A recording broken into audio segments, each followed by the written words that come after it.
Good morning, class. Today we are going to talk about sexual reproduction. Sexual reproduction in plants as well as in human beings. But what is this sexual reproduction? Friends, in sexual reproduction, there are two gametes involved.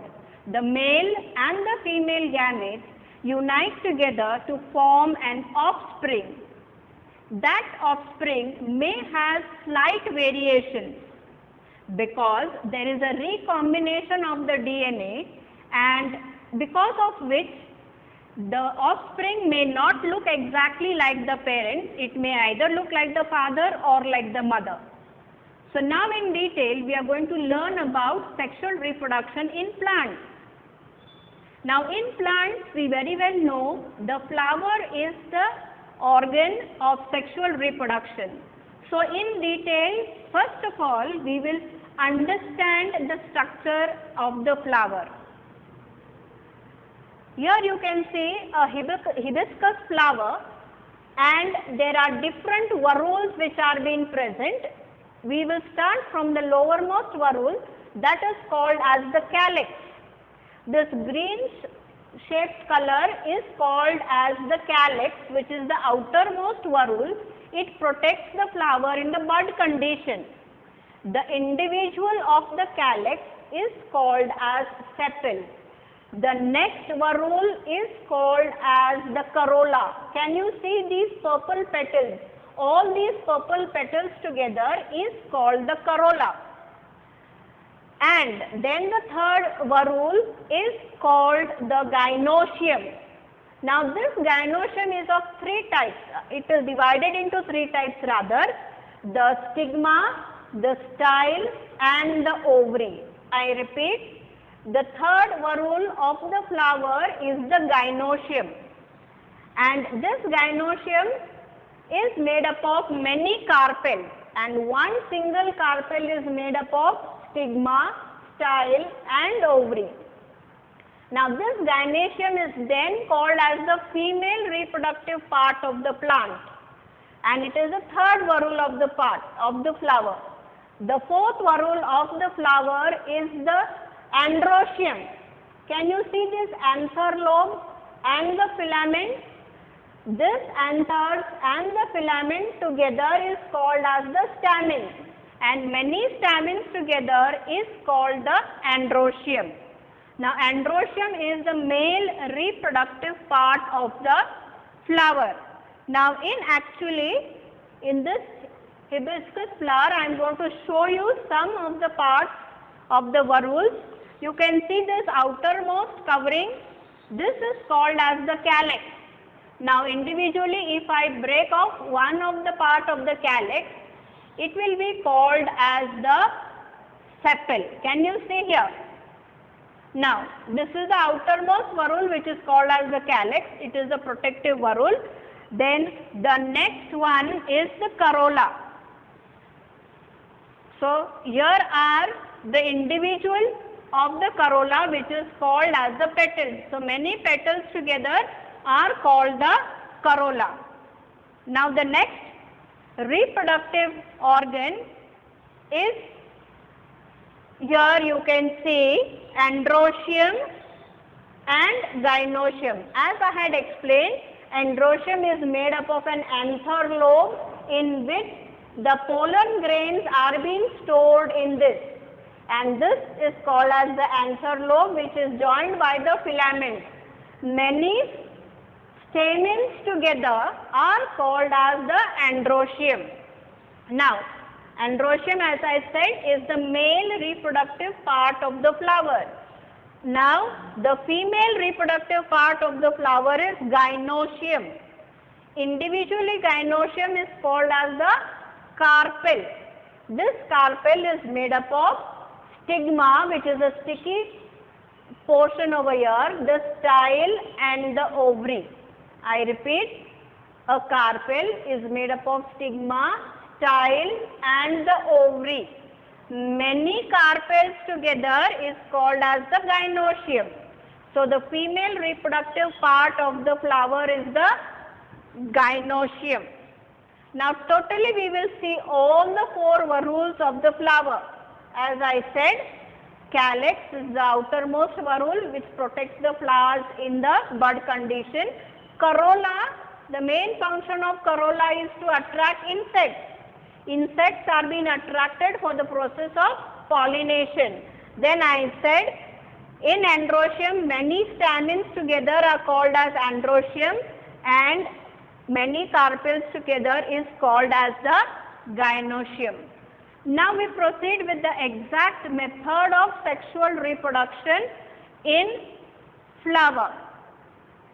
Sexual reproduction in plants takes place in 5 steps: pollination, growth of the pollen tube, fertilization, fruit formation and germ cell. I repeat, in the sexual reproduction of plants, these are the following steps.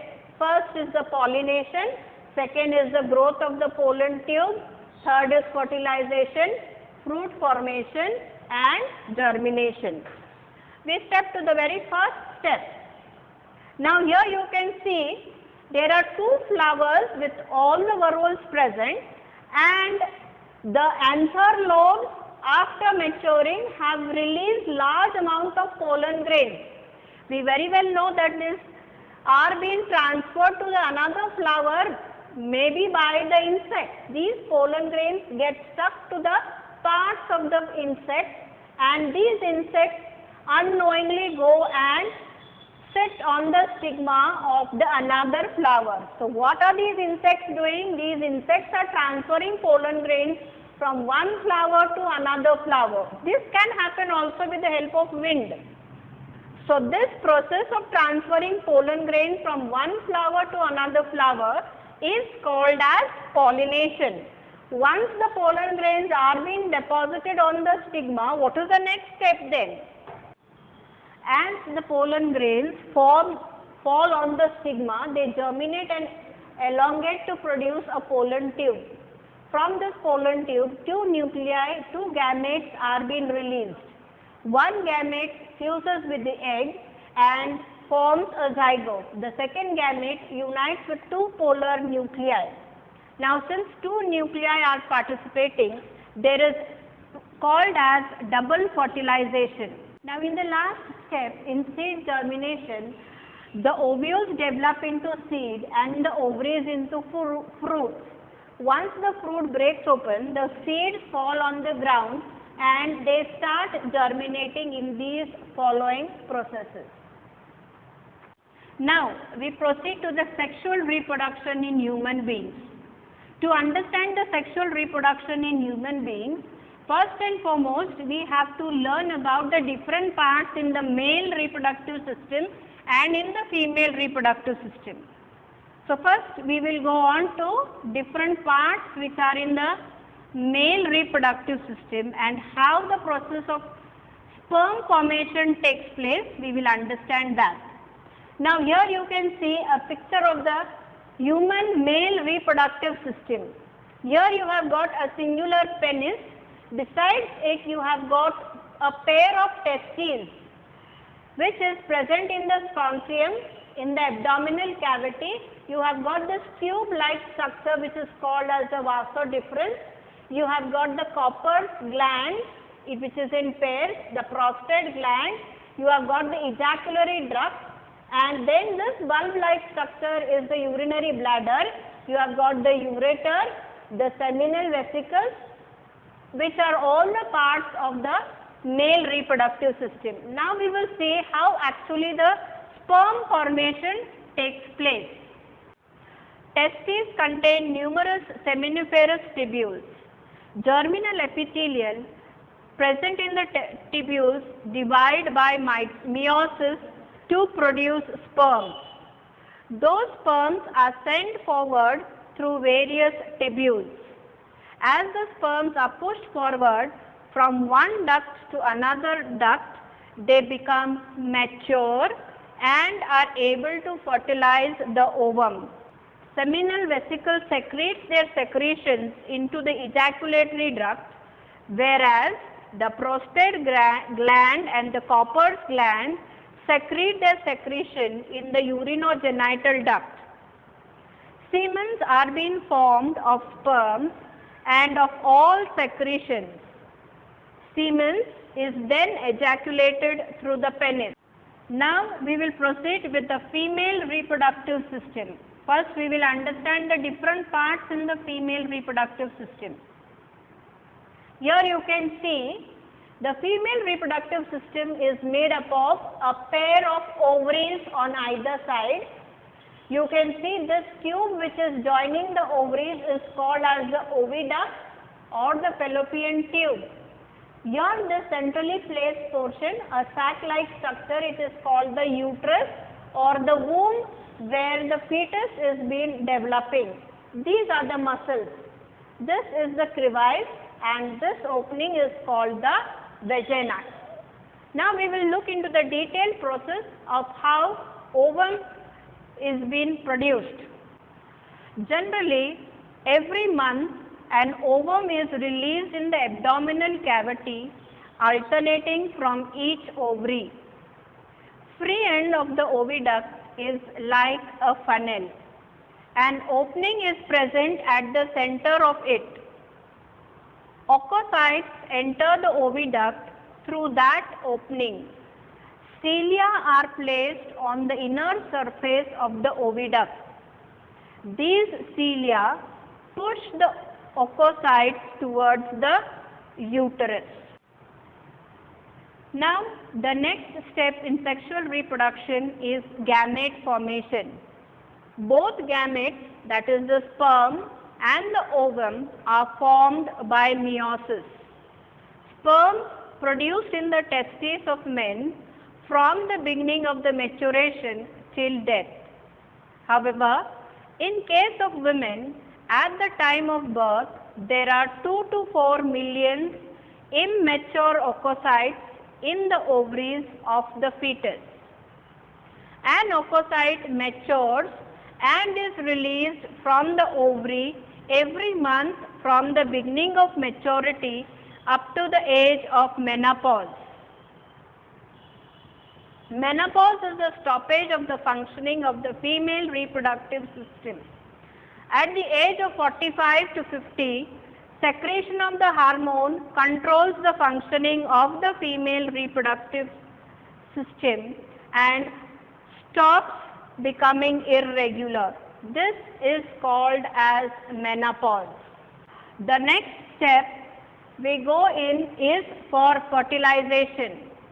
Formation of a zygote by the union of the sperm and the ovum is called fertilization. Fertilization takes place in the body of a female. Semen is ejaculated in the vagina during copulation. Sperms in the number of few millions start their journey by the route of vagina, uterus and the oviduct.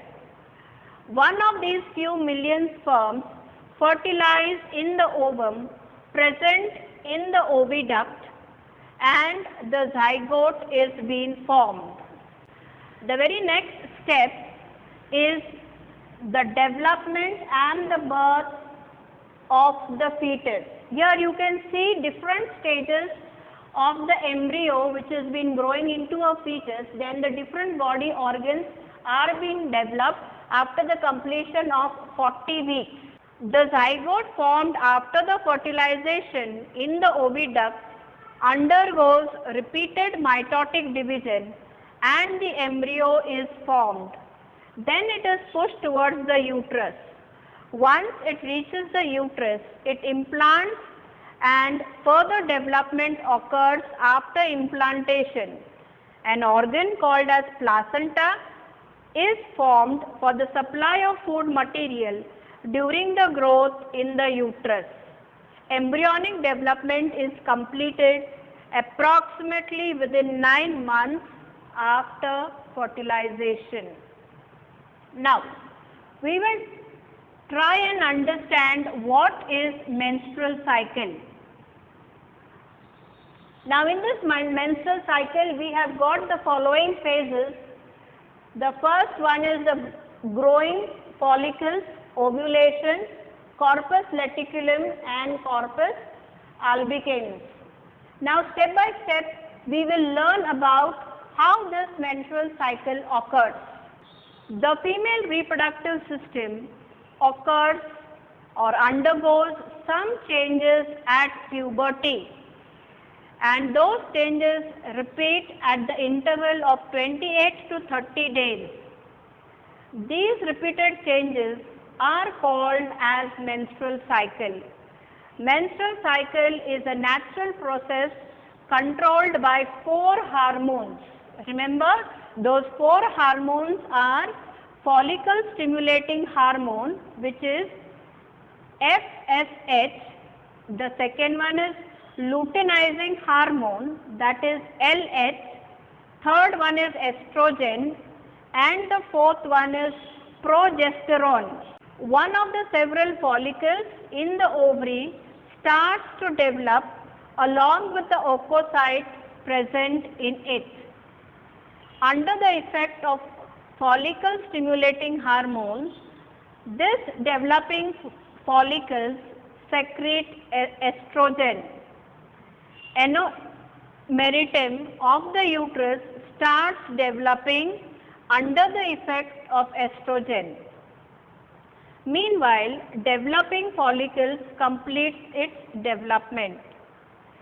It bursts under the effect of luteinizing hormone and the oocyte is released. This period is called as ovulation. Remaining tissues of the burst follicles forms the corpus luteum. The corpus luteum starts to secrete progesterone. Endometrial glands secrete their secretion under the effect of progesterone. Such endometrium is ready for implantation in the embryo. Now, the next unit is reproduction and modern technology. Most of us, if we live among the joint families, we listen to the conversation. As to there is some conversation about why is this lady not conceiving, why is she not being pregnant, is there a problem with the male or the female. Now, many a times problems such as in male, that is production of sperm, sometimes the sperms are unmotile. Sometimes in women also the production of ovules or ovaries is a problem. There is a problem in the reproductive system. Now what is the option for it?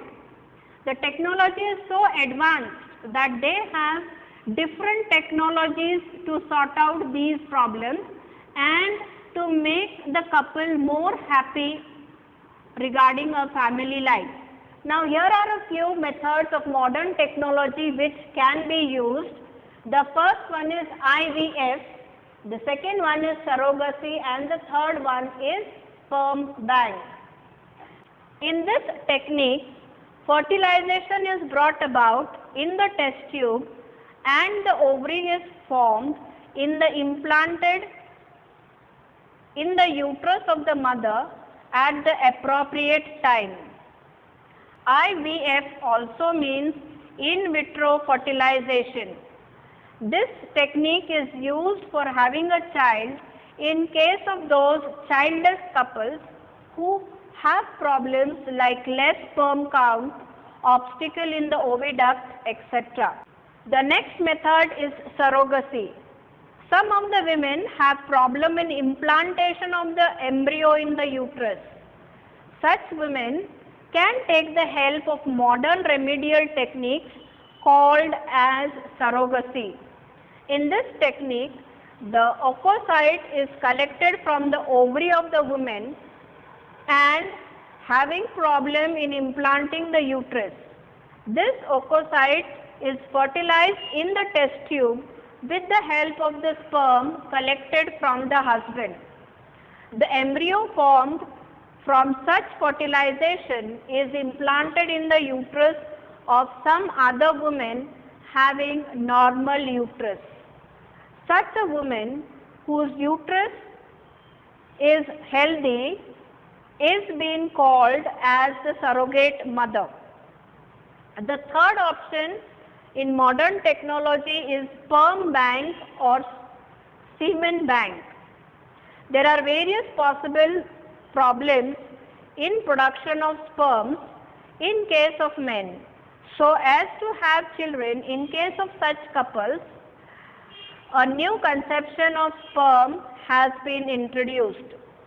This conception is similar to that of the blood bank.